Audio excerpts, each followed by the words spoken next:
Welkom in het Europees Parlement. Welkom bij Europese Gesprekken met Barbara en Gerolf. Welkom vandaag in Straatsburg.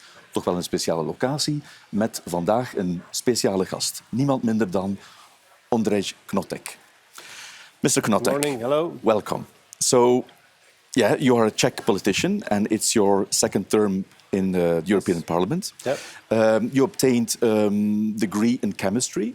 And I wrote that, you previously worked as a quality manager in a hospital. And your party, I think, stands for, let's say, traditional values and a conservative approach to social issues.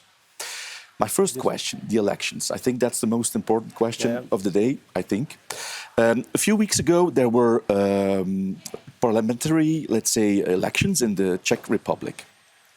My question is, could you tell our viewers something more about the elections? So a little bit more about what were the results and how can you explain something to our viewers what happened? Yeah, so once again, thank you very much to all of you for the invitation. Greetings. And yes, we had the elections and the result was even more positive than we have expected. For a couple of years, we have been leading the polls, so it was probable that we will win. But we have won with almost 35% of votes just for our party, ANO. And also, there are other patriotic parties, and one of them also got to the parliament, the motorists.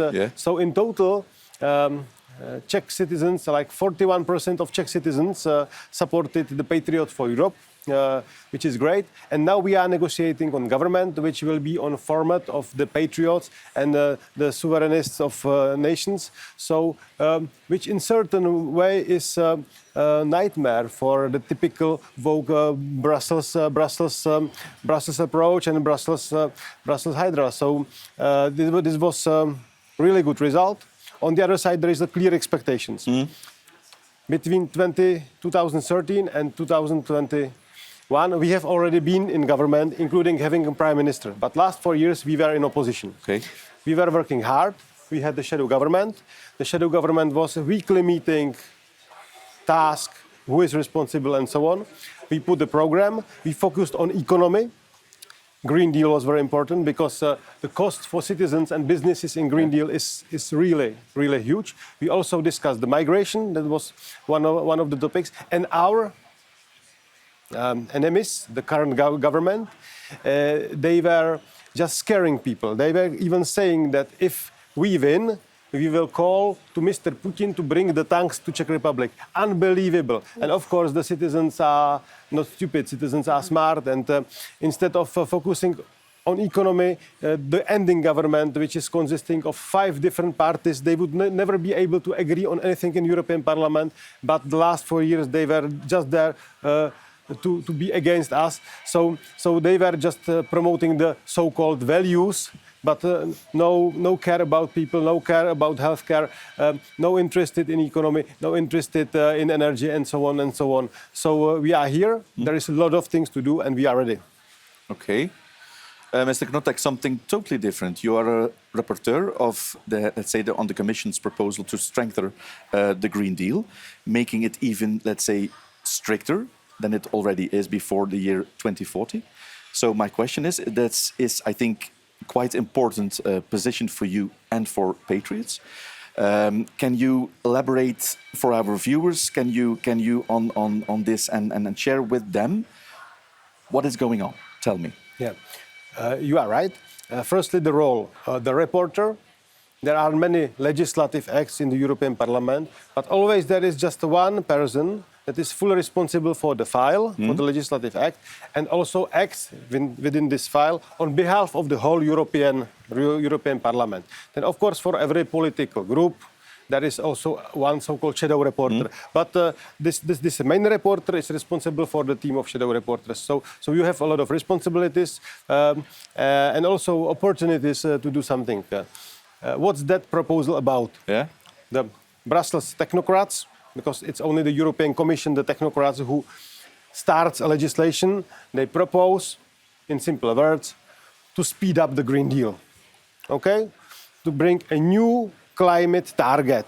European Union is already with 2 legally binding climate targets, one of the most ambitious. And now we would be even more and more ambitious with the third interim climate target, saying that by 2040, 90% of all emissions of CO2 will be reduced. Of course, this target would mean that they would have to put new legislation for all energies, cars, transport. Everything what people do would be even much more expensive. Either they would have to be forced to buy more expensive so-called greener technology, or they would have to pay more for having not this technology. And we as patriots said clearly that this is not the way forward.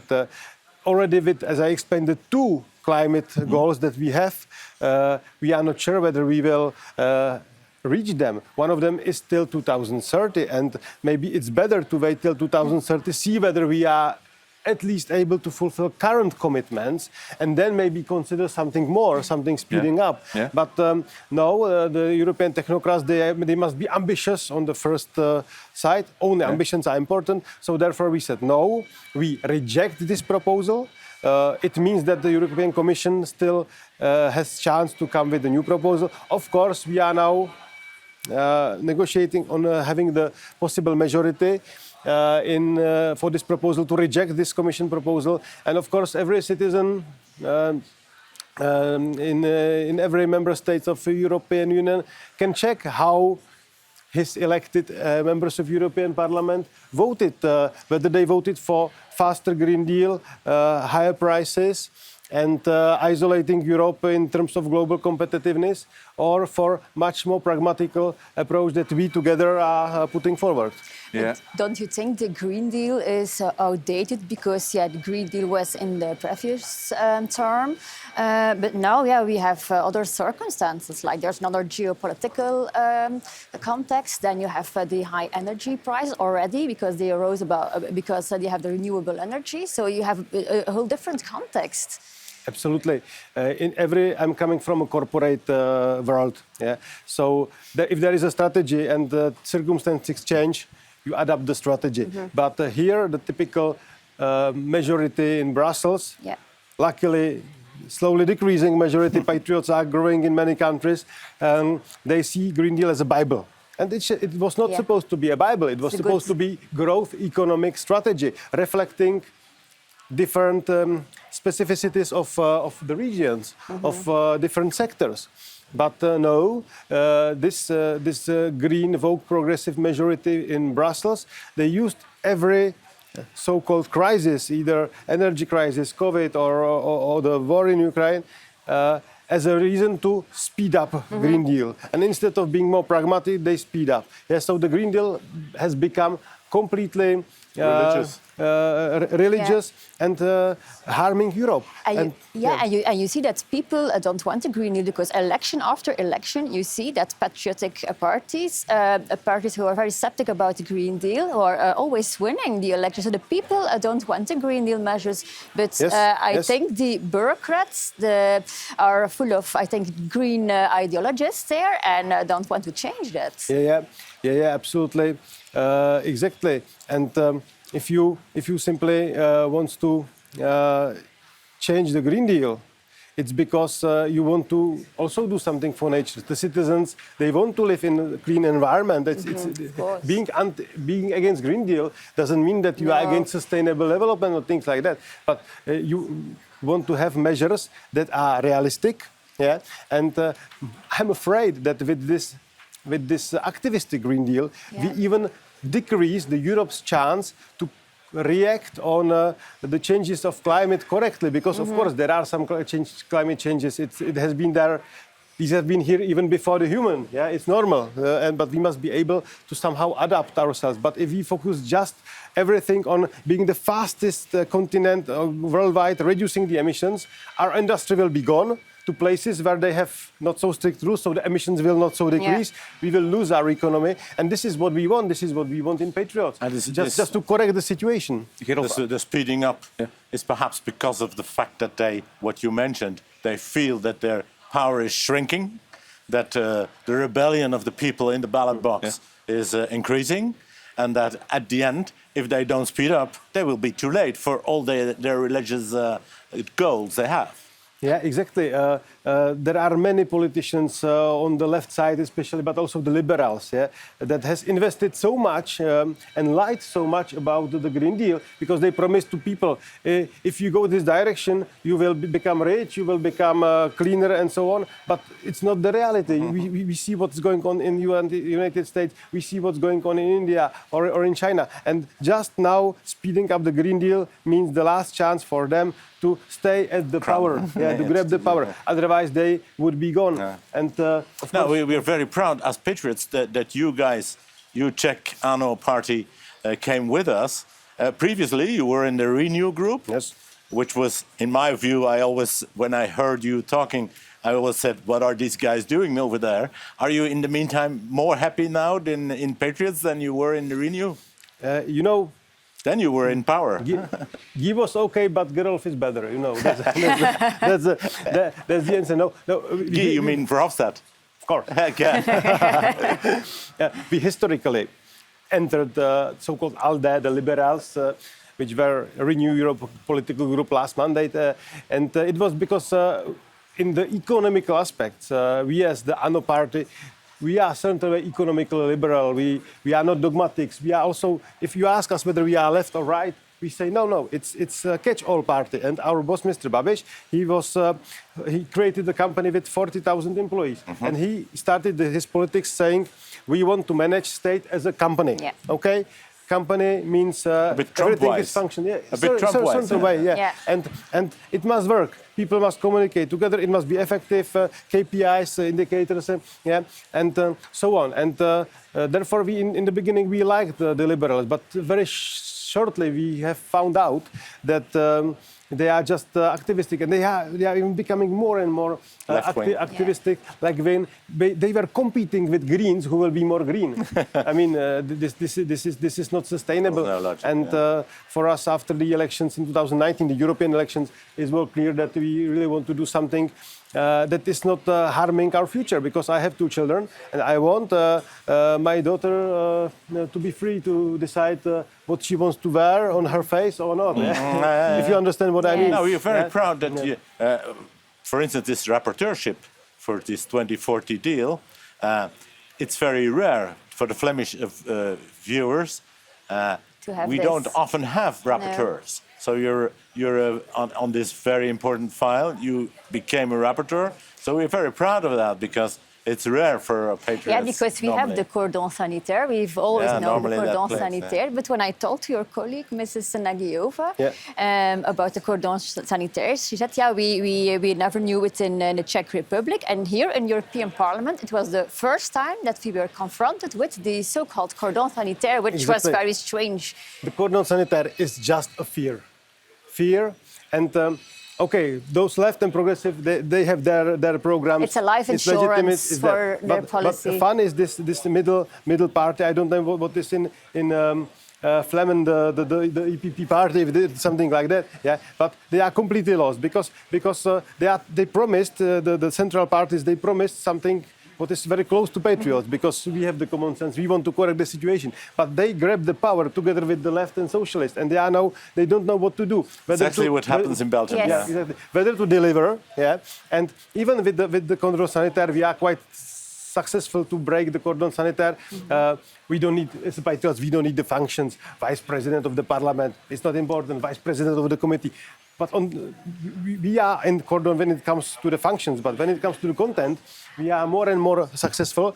And of course, this makes this left and progressive absolutely furious. They put so much pressure on EPP and the central part. And finally, then citizens can see where the centrists will go. And usually, when it comes to the critical moment, they forget their program, they forget their citizens, their voters, and they go to the socialist, green, left. And this is the reason why we are patriots. And when you mentioned the 2040 target, the rejection is also very important, because usually when I entered the European Parliament, I was told, you must always have a compromise. If you have a compromise, not important whether good or bad, you are a winner. But no, we didn't create Together Patriots in order to create not good, stupid, compromise on very important things. And with this showing that we rejected the bad proposal, we showed that for the future, patriots are those ones that will never step back from the clear strategical things. We can compromise on some technical issue, of course. Always there must be compromise. We respect democracy. Yeah. But on a strategical points, we will never get out of our citizens and out of our voters. And this is the most added value, and I believe the future of patriots. Yeah. Thank you. Yes. Barbara, about the cordon, is that what happens also in Belgium? That's the same like Mr. Knotek explained? But we have the cordon sanitaire Yeah. already for more than 40 years. Yeah. We Wow. never, yes, so it's a long time. It's always have been part of politics. Like all bad things of European Union, But we may not. it was invented in Belgium. Yeah.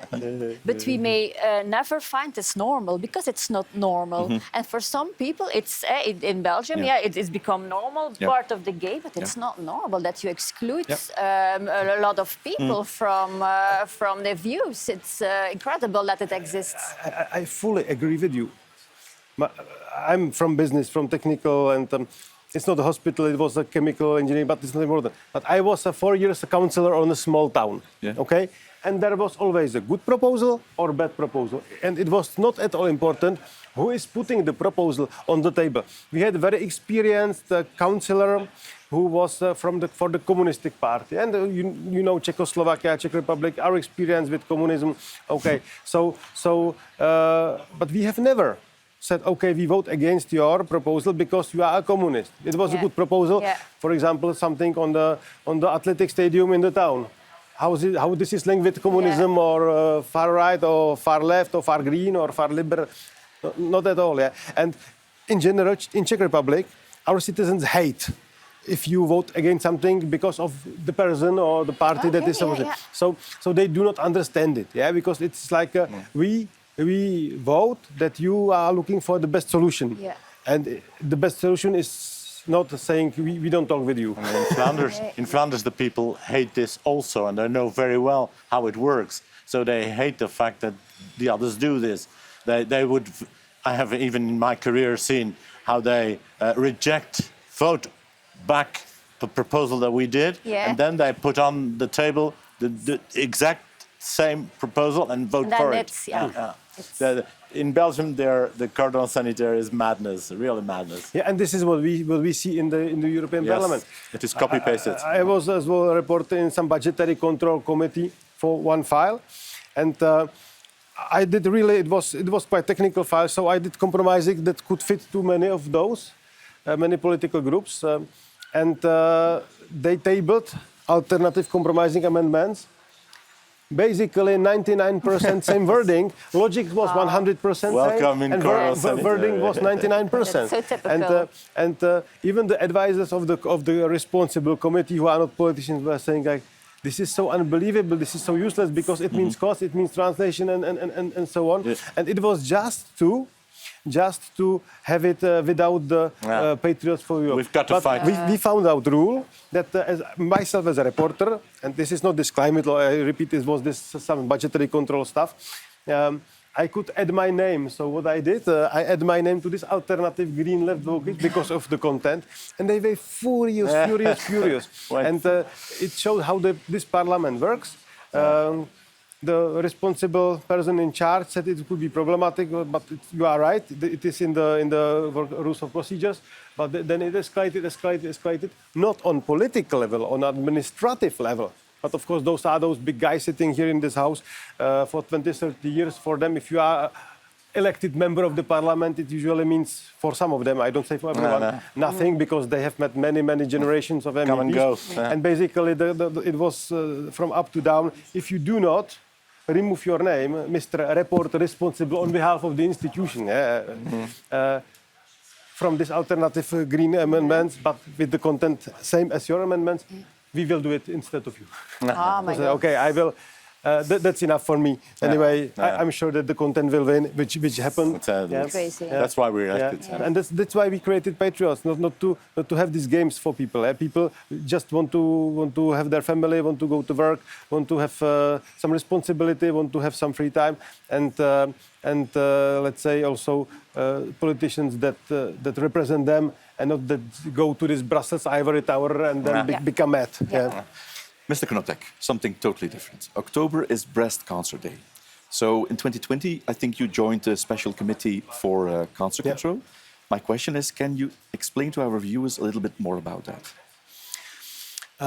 Usually our party says that we don't need more EU, but in some initiatives cooperation is exactly good, and this is also when it comes to the healthcare.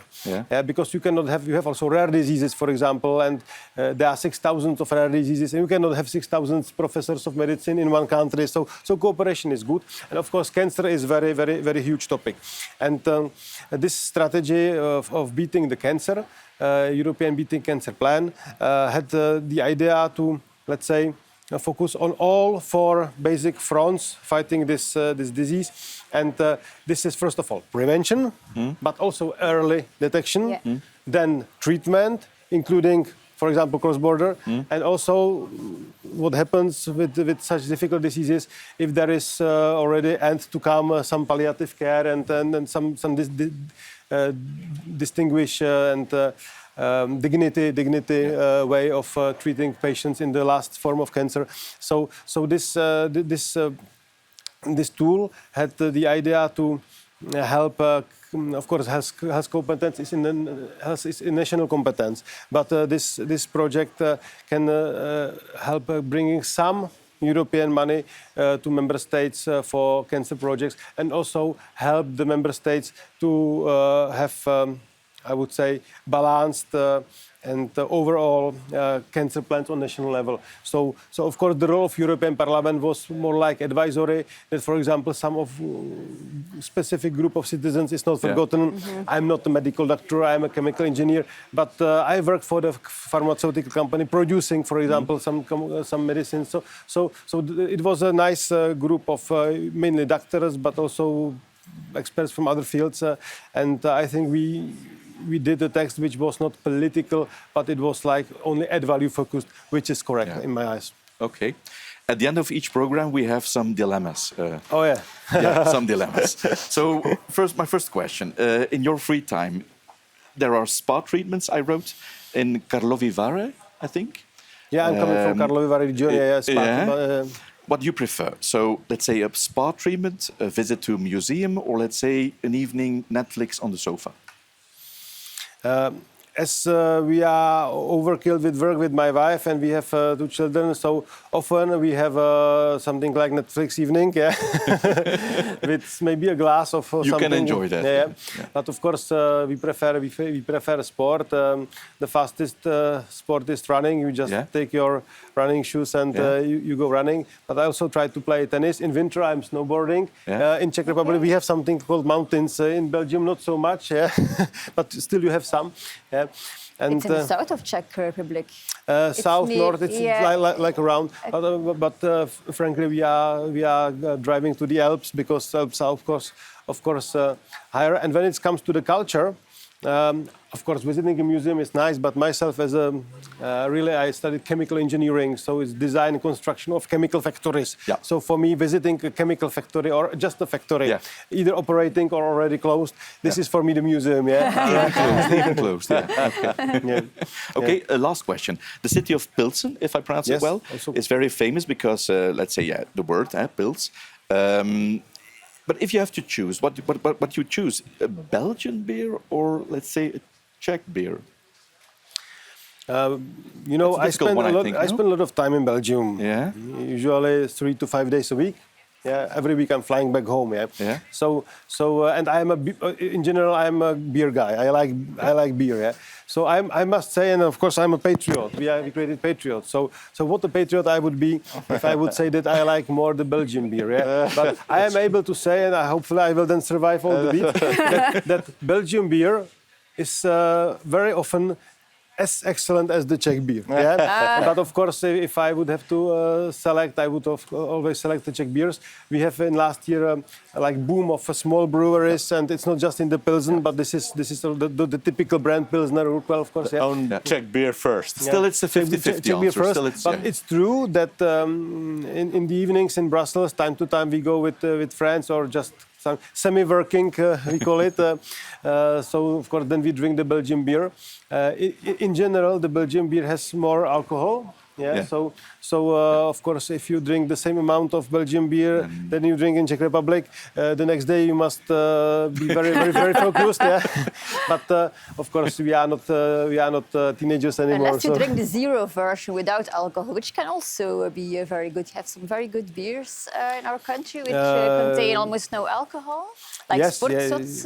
Yes. For example, Of course, we also have alcohol-free beers, and in last years there is a boom of those.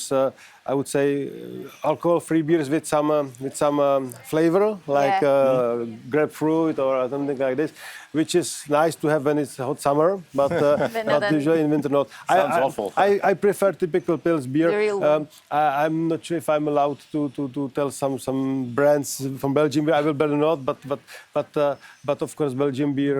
In Belgium, when we are in Belgium, we drink Belgian beer. It's true that in front of the European Parliament there is a square full of restaurants, and one of the restaurants used to have for many years this Pilsen beer, Pilsner Urquell, even draft one. It was good. It was one of the softest beer that was there, except of the alcohol-free.